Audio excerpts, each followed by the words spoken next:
તો 35,000 લોકોએ પડાપડી કરી ઉમેદવારી નોંધાવી છે. બોલો. હવે ગુજરાતમાં તમે જુઓ, મઢી નાની ને બાવા જાજા. હવે 35,000 તો સેવકો ફૂટી નીકળ્યા. બસ જનતાની સેવા જ કરી લેવી છે અને બીજું ગમે એમ થાય. અને સેવા કરવા માટે થઈને મરણિયા પણ થયા છે.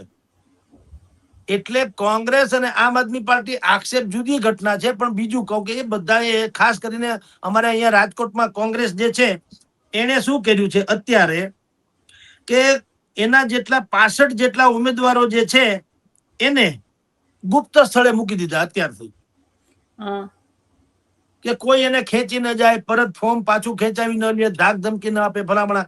અરે ભલા માણસ, તમારે છાતી ઠોકીને કહેવાય કે આ અમારા રોકડા 65 ને 71 72 જે છે એ તમારામાં ત્રેવડ હોય તો ખરીદી લ્યો, કારણ કે અમે તો જનતાની સેવા કરવામાં આવ્યા છે. તો જો પૈસા બનાવવા હોત તો અમે આવા, એવું બધું કાં નથી થતું.